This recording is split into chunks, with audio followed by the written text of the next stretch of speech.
The night I unpacked my suitcase, I didn't know my life was already counting days in secret. I folded clothes that smelled like hotel soap and airplane air, smiling at the quiet normality of home, unaware that a single sentence, "The dates don't match," would one day tear that calm apart and force me to question my own memories, my love, and the meaning of trust itself. I had gone on that trip to breathe again. Work had been heavy, our marriage heavier, and I told myself that a few weeks away would fix the tightness in my chest. We spoke every night while I was gone.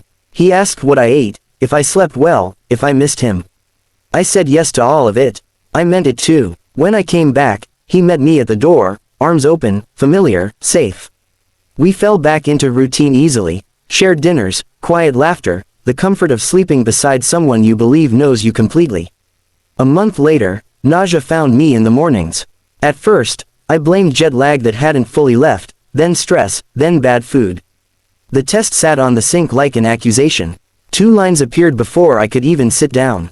My hands shook, not from fear, but from disbelief mixed with wonder.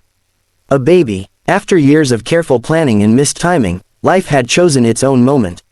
I told him that evening, my voice soft, hopeful, carrying the kind of news that should change everything for the better. He smiled, but it didn't reach his eyes. He did the math silently, the way some people do calculations when they're already bracing for disappointment. He asked questions that sounded harmless at first. When exactly did I come back? How many weeks did the doctor say? Had I been feeling sick for long? Then he said it, calmly, carefully, like someone placing a fragile object on the table. He said the dates didn't match. The room went cold. I laughed because it sounded ridiculous, like a bad joke. I reminded him of our nights together after I returned, of the way life doesn't always follow calendars. He didn't laugh. He looked at me like I was a stranger rehearsing a lie.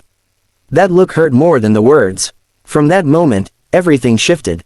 Love became evidence. Memories turned into arguments. He searched timelines, read articles, counted days over and over, as if numbers could tell him who I really was. I defended myself with truth, but truth feels weak when trust is already cracked. I cried in the shower so he wouldn't hear. I stared at the ceiling at night, wondering how something so small could carry so much doubt. Friends offered opinions. Some told me to be patient, that fear makes people say cruel things. Others whispered that suspicion never appears without a reason. I stopped listening. I started listening to my body instead, to the quiet certainty growing inside me. The baby didn't care about dates. It existed, undeniable. We went to the doctor together. The ultrasound room was dim, the sound of a heartbeat filling spaces words could not. For a moment, his hand found mine. For a moment, hope returned. But doubt is stubborn. Outside that room, he pulled away again, saying medical estimates aren't exact, that mistakes happen. Each sentence pushed me further from the man I thought I married. One night, exhausted and broken, I asked him what he really wanted. Proof, he said, reassurance, certainty. I told him I wanted faith.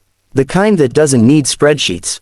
We stood there, 2 people loving the same future in completely different ways, unable to meet in the middle. The day I decided to stop begging was the day I found my strength. I realized I could not force him to believe me, but I could choose to believe in myself. I told him I would do the test he wanted, not because I owed him, but because I owed myself peace. The wait felt endless. Every second stretched with fear of what truth might bring, not about the baby, but about us.